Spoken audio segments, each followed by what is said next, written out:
everyone, and welcome to the VCalla Show. I'm Vincenzo Calla, the host, and today I welcome the MP for Orléans, France Lalonde, and the MPP for Ottawa-Vanier, Lucille Collard, and the Ottawa City Councillor for Ward 12, Rideau-Vanier, Stéphanie Plante, to the show, all three levels of government right here in Ottawa. Today, we're going to be talking about Francophonie Month 2023, La Mois de la Francophonie, which is happening right now in March 2023. And unfortunately, due to scheduling conflicts, all three of them couldn't join me at the same time. Stephanie couldn't join me at the same time. But if you've been watching my content, you know I'm creative, and I'm going to be doing the call with Stephanie after this. And her clips of the questions I'm asking the two of these guests today, I'll be putting them in. So you'll see Stephanie soon enough. So if you're both ready to go, thanks for joining me, and we'll get started on this. Good. So, well, thank you very much. Thanks for joining me. And so thank you, Stephanie, so much for your time, and thanks for joining me today for this conversation. Merci, Vincenzo. Thank you for having me. So before we start, just a note to the audience, as usual, to make sure you're staying updated with me on Twitter, Facebook, Instagram, and TikTok at VC Productions 75, staying updated with my website, vincenzocalla.com, and liking, subscribing, and getting notifications here on YouTube. But let's get on with this interview. And we're going to start, I guess, with the first question. Marie-France, I'll start with you. And starting off simple, what does La Francophonie mean to you? Well, I have to say, having it celebrated all throughout the month, but particularly on Monday. So I'll give you some stats. For me, it means over 320 million Francophone across the world. A lot of like billions of cultural accessibility of information. Here in Canada, close to 11 million people who speak Francais. And as I always say, you know, it's great when we come together because we're stronger. And Lucille, same question to you. What does La Francophonie mean to you? Yeah, I'll answer a little bit differently, but I do appreciate Marie-France giving some stats. It's always, great to understand the amplitude of the Francophonie that exists in Ontario. A lot of people don't realize how many we are. But for me, it's really La Francophonie. It's sort of an identity. It's a sharing of a culture of common values and beliefs. And I think that's very important because it unites us, but it also has different faces because Francophonie is not only, one race of people, it's actually pluralism, and there's many people that share this identity. And I think that's what makes us so rich in Ontario. Well, definitely, and both of you serve close ridings, but not the same riding. But Orléans and Vanier and just Ottawa in general, there's these massive groups of people of this culture, and we'll talk a bit about that later. But we'll go on to Stephanie now. What does La Francophonie mean to you? Well, it just means everything. It's my heritage, it's my parents, it's my ancestors, and it's also my ward and the future. So it really does form a lot of the decisions I make and the way I think about things, whether that's the arts, whether it's the way we take care of people. And I think it's also a way to the future. I mean, as we're recording this, all of sort of the big city mayors in Quebec are on a junket to Helsinki to find solutions for housing. You know, Quebec was the first province to have year-long maternity leave, $10 daycare, and they have some very sort of progressive mayors. Love our mayor, by the way, but they also have some mayors there that I do follow. So, you know, it's just the way that people interact with systems. It's also a global phenomenon. I mean, there is a Francophone country on every single continent. They have their own sort of Francophonie network. They have their own sort of like sporting games. So, you know, it's where all the cool kids are. And you mentioned how it's been a big part of your life, and I wanted to ask you what it is like to be a Franco-Ontarien member on Ottawa City Council. Good question. There's definitely allies, but it's definitely not at the forefront of people's minds a lot of the time. So, you know, they'll be talking about things like parks and recreation, and then I'm the one to pipe up. I'm like that annoying one that pipes up about Francophone issues and that, or the same thing with senior issues. And I was actually speaking with Renée Amilcar, who's our head of our transit system, and she was saying like she's sort of the first one to insist that all of her employees, when they're in front of council, speak a couple lines in French. Like so it's kind of just an extra layer on top of all the things that I do, but it's one that I take with great joy. And it's one that I love, like meeting other Francophone councillors and hearing about the different Francophone sort of avenues we have out there. We have l'Association des Municipalités Francophones de l'Ontario. We had a meeting yesterday. And, we are literally all over the province. We have someone in Windsor and we have someone in Moonbeam, Ontario. So, it's pretty vast and wide, and it's definitely something I feel compelled to protect and promote. I want to ask, starting with Lucille, how has it been like to be a Franco-Ontarien member of Ontario's legislature over the past few years, since 2020, when you were first elected? Yeah, well, it's interesting, of course, because there is a minority of Francophone at the legislature, just like there is, in all of Ontario. And I would say that it's a bit challenging, of course, because as a Francophone, I want to be able to use my language, my Francophonie as much as possible. But you always run into the challenge of, do I speak in French and then take the risk that people won't understand what I'm saying? Or is my message so important that I'm going to need to speak in English to make sure that everyone understands what I'm saying? So it's been challenging, but there's a couple of things that have improved at the Ontario legislature. I have to say is that, 3 years ago, I presented a motion which got unanimous consent for the Franco-Ontarian flag to be displayed permanently in the legislature, inside the chamber and outside the legislature as well. And I've seen over the last, at least for sure since the last election, a lot more members speak French during debate, even during question period. Last week, we had an entire question and answer in French in the House, and I don't think I've ever seen that before. So, we're making progress, and I think that is encouraging. And, always make sure to be positively encouraging, the members when they do make the effort. And we've seen that because of the month of the Francophonie, a lot of members spoke in French, I think even more this month. So, it is challenging when you want to make sure you get your point across, but at the same time, it's great to encourage people to continue to do that, to speak French. Yeah, and Marie-France, I know you had been in the Ontario legislature prior to being the MP, and we'll talk a bit about, because I want to focus on federal right now. How has it been like to be a Franco-Ontarien member of Canada's parliament? I know there's Quebec MPs, but in terms of Franco-Ontarien, you're Franco-Ontarien French speaker from Ontario. How's that in parliament? Well, I'm a very proud, and I keep saying this, Franco-Ontarien, in our Canadian Parliament. For me, it's been extraordinary, right? We're making historic news in a sense that once is that it's been years that the Official Language Act has now been modernized. I am part of a government and also Parliament that's going through the process. I have the privilege also of being the parliamentary secretary of the Minister of Immigration, focusing on immigration francophone, on French immigration. And for the first time, again, in the history, we have been able to reach our target of 4.4% of francophone immigration outside of Quebec.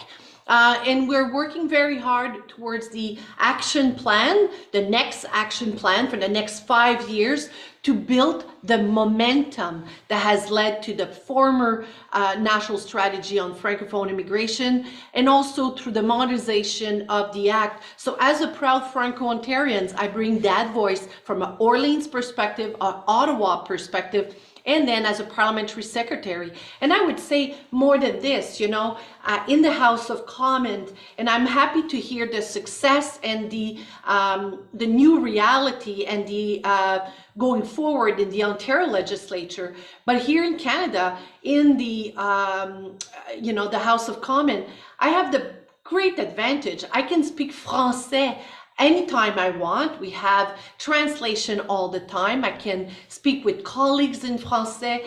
And more than that, there is an area where within the public servant, within our government, certainly, and also with Parliament. So I think we have something to be proud. can we do more? For sure, we can always do more.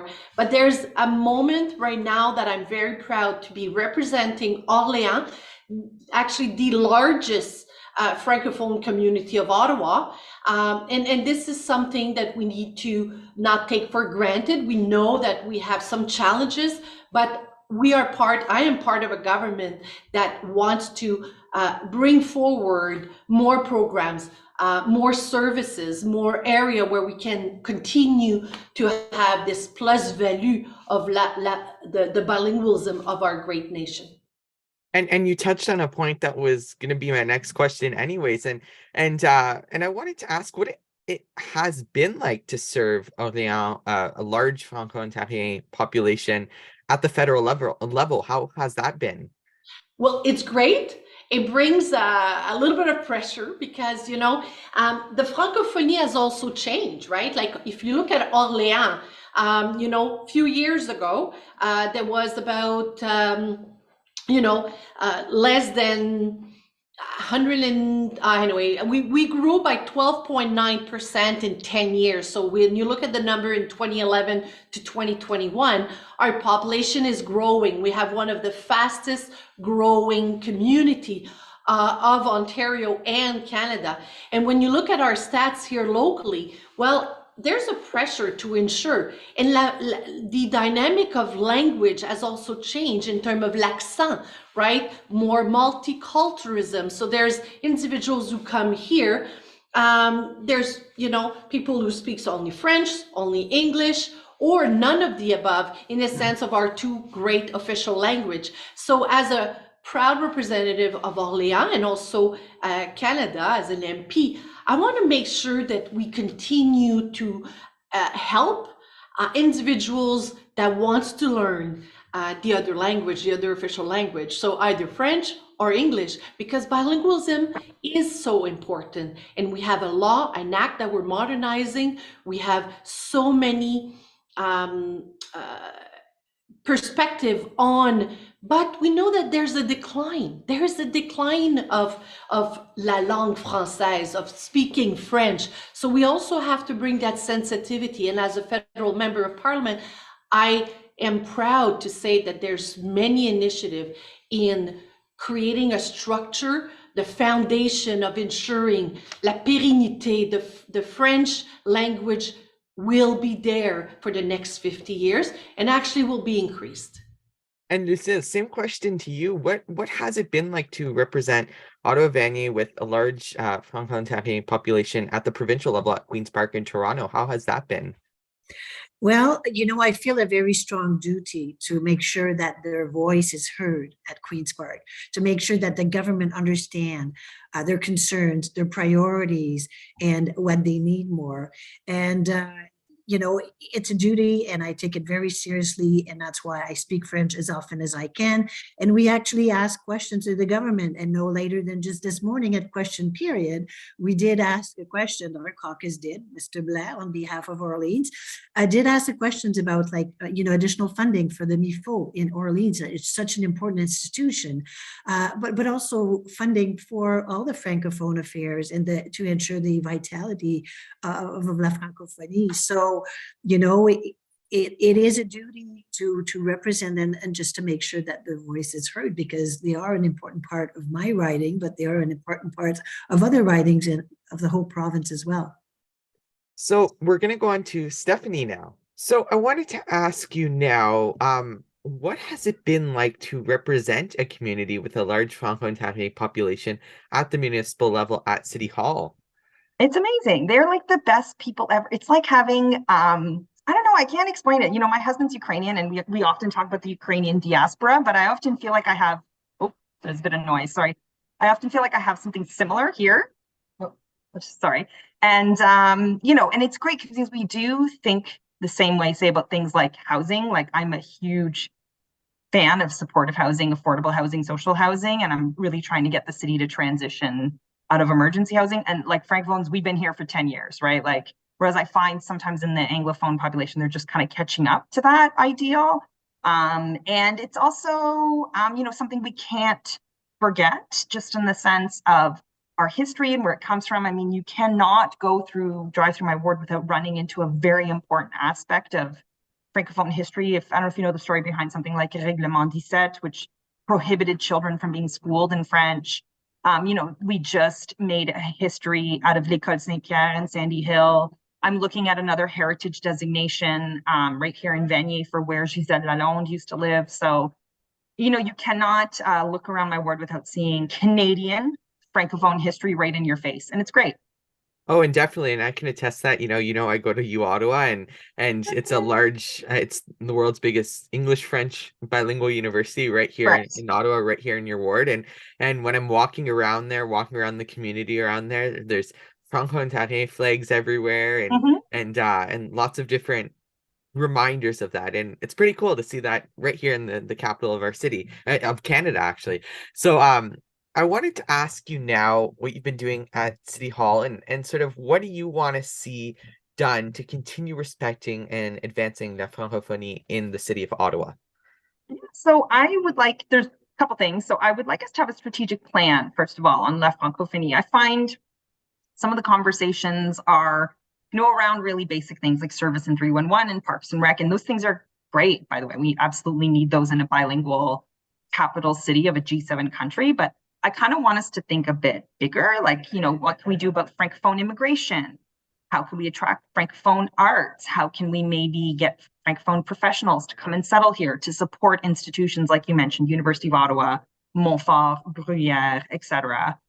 What is our relationship in the future going to be with Gatineau? I don't think people realize how much Gatineau sort of supports the French language here in Ottawa. Like a lot of our teachers are nurses. They live in Quebec and they commute over, and they're schooling the next generation in French. And so I would like us to think a bit deeper about that. And there are other capitals like Brussels, for example, that do have like a bilingual mix to them, and so we can definitely learn from them and get some best practices. Okay, so now, Lucille, I want to ask you the question of what do you hope to continue see happening at the provincial level for the government to continue respecting and advancing la francophonie in the province of Ontario? I know that's a big part of your work over the past few years, and you've been talking about it. So what do you hope to see and do over the next little while? Well, I referred to some of that in your previous questions, but I have like three main wishes, really.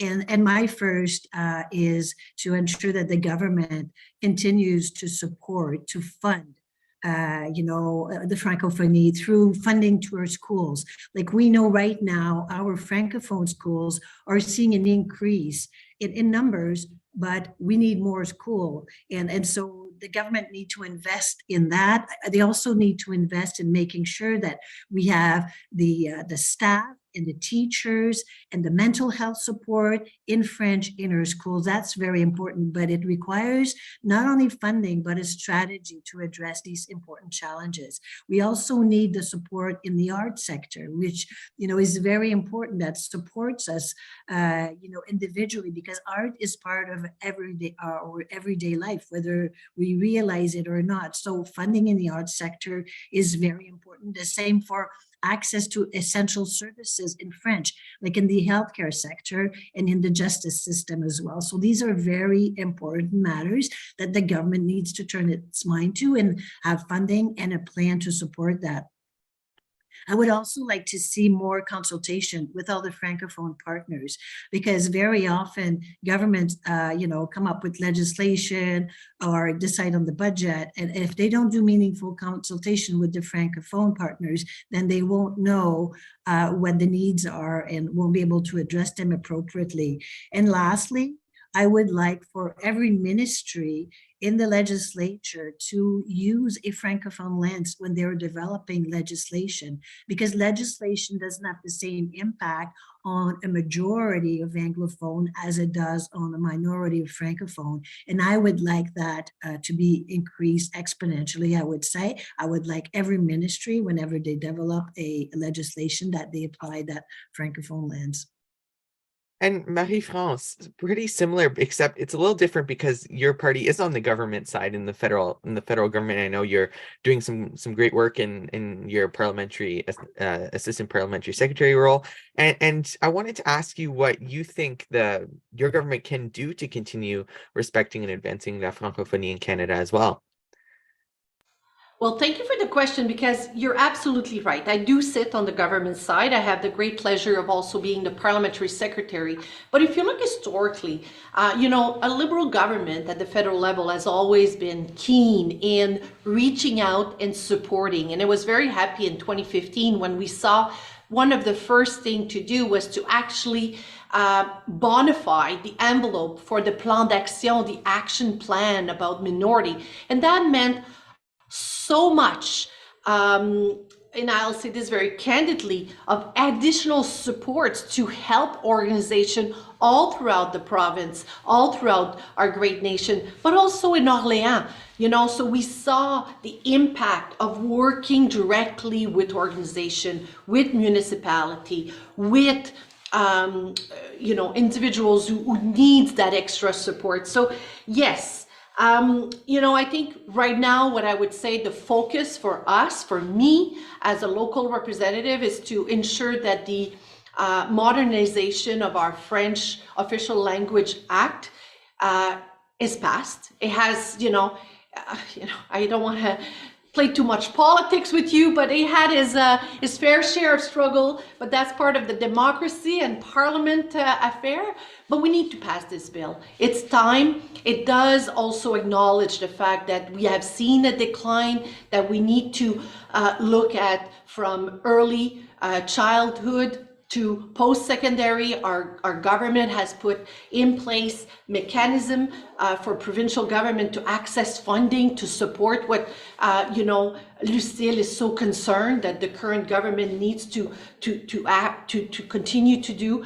I'm also very much aware that as we consulted last year, we have a budget coming next week for us, March 28th. I don't know when this interview will be shared 27th, with everyone. 27. Oh, perfect. So the next day we'll have our budget. And I think the budget will also be, the current reality of the world fiscal component. But there's also a need to continue to help the official minority, which is French, and it's been in decline all throughout Canada.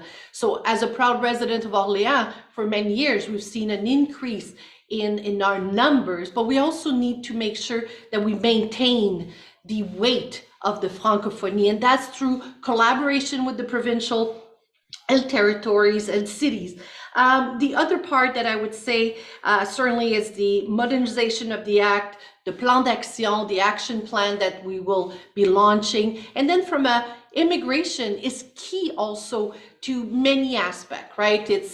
There's a labor shortage. We know that the federal has a part in helping, supporting international students. We need to continue. So we live here in a great community where we have wonderful institutions from La Cité, Algonquin, Ottawa U, who have received additional funding to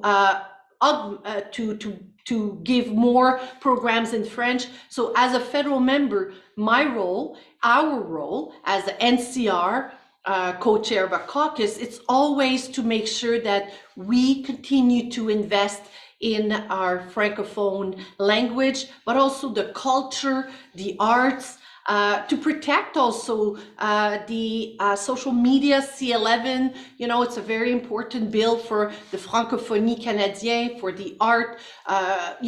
There's so many aspects where federally we have, as a government, done so much, and we want to continue. And my voice is one of others, and I'll mention many of my colleagues, including Minister Fortier.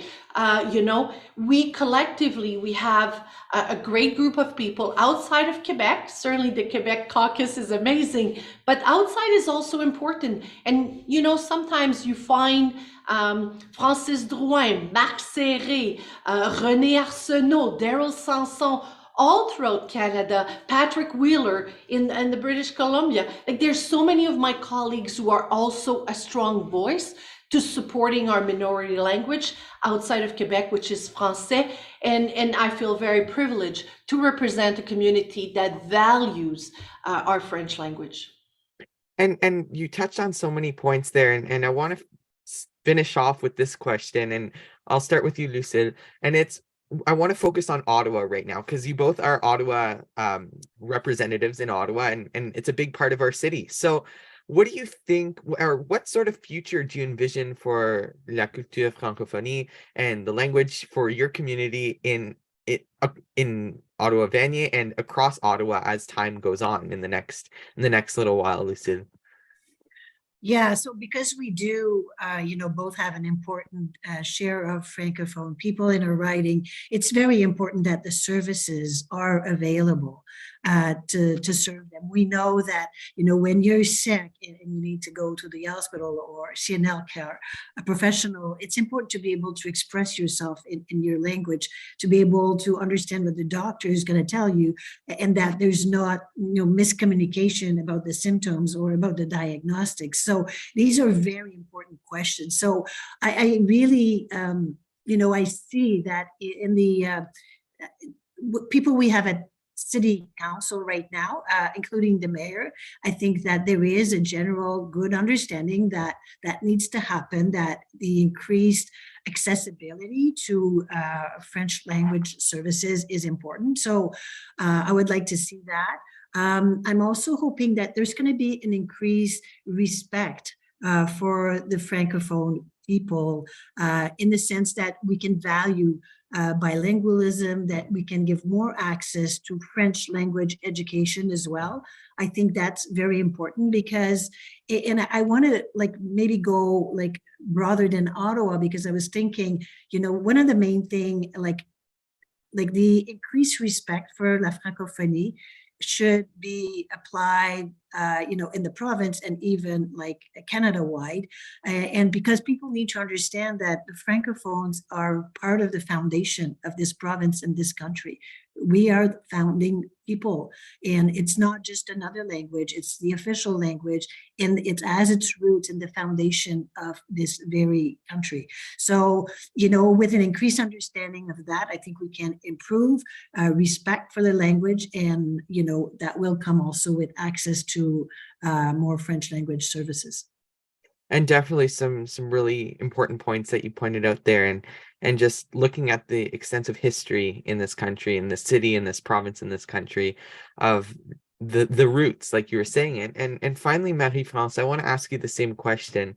And what sort of future do you envision in Ottawa and in general over the next while for Francophonie culture? Well, I think Lucille made reference to a very important aspect, right? As a city, with our new mayor, new council, we need to develop sensitivity, right? We need to demonstrate and to better, for individuals to always understand that bilingualism means opportunities. When I speak very broadly to people internationally, everybody is recognizing Ottawa as the national capital region, as a capital region. And we are fortunate to have so many great organizations who help us bring that sensitivity. And for me, it's MIFO, one of the largest organization of multi-services that brings from early childhood, daycare, all the way to seniors care in Orléans. Le RAFO, an organization for French, Le Club 60 in the West, La Maison de la Francophonie, a hub for our Francophone community in the West End of our city. Lucille and I and Stephanie represent certainly a large community of Francophone, but Ottawa's a very big city, and Francophones are everywhere, and Francophile, and I will see people who may not say they speak French as a first language, but they're bilingual. So we need to continue that narrative that our community benefits when we have our two official language. I know from a federal perspective, we're also recognizing our First Nation language. There's over 70 of them, but from our purpose of this conversation, it is so important that as we recognize Francophone as the official, one of the official language of our great country, that here being in Ottawa, our capital region, this is something that we can market. I'm thinking Ottawa, you, Montfort, the only French teaching hospital of our province. They do amazing work. We need to support them. We need to continue encouraging individuals to want to be served in Francais. And that's why for me, and I think Lucille and Stéphanie, but also everyone, let's bring that conversation. Let's have this conversation. La francophonie, it's more than a language. It's a culture, it's festival. It's also, a way of increasing our ability to attract and retain the best mind possible to our national capital. It's also a good tourism incentive to speak more than English language. So I encourage young people, to see French as a plus-value, a way of helping themselves access their full potential. And I know sometimes it's hard to learn Francais, but hang in there. It is, I always say I learned to speak English. I was 18 years old. And sometimes my English is not the perfect grammar. And I still think Francais in my mind. But equally, from an Anglophone, we want to support you. So for me, it's to work all together in our great capital region in ensuring that bilingualism is strong and Francais, French service, French access is everywhere in our city. What sort of future do you envision for Francophonie culture and language for your community and across Ottawa as time goes on? Well, I actually think it's kind of already coming to pass. I was speaking to Councillor Glenn Gower a couple weeks ago, and he was saying his ward has a lot of West African Francophones that have settled, and they're looking for more French services. And some of the refugees we're getting from Roxham Road, for example, are Francophone. They're choosing to come to Ottawa because it is Francophone. So I think this bilingual, bicultural nature is just going to expand. And I just think it's a matter of us as a city to be able to harness that and really make this capital sort of the great bilingual place it can be. I'm at fault for this too. Like when I arrive at the grocery store, I greet the cashier, I just automatically greet them in English. And I've just started greeting them in French, and boom, you'd be surprised how many of them are just like, oh, bonjour, comment ça va? Puis-je vous dire? They are Francophone. And we just, I think, always default to English. And I think we should just know that wherever you go in the city, you can get services in French and English, because you shouldn't assume that people are just Anglophone. That's kind of my vision for it. And I also want Ottawa to be a bit of a hub for artists who also want to come. We are a little bit already with things like La Nouvelle Scène and Arts Court, but I want artists to know when they come here, they can be creative and they don't just have to go to Montreal. And obviously a lot of that piece starts with housing. If you have the supportive housing and the affordable housing, people will want to come here and stay with their families. And then probably even more than that, I have this big dream, and I'm telling every single person in the universe about it because I want to make it happen. But there's a really popular show in Quebec called Tout le monde en parle.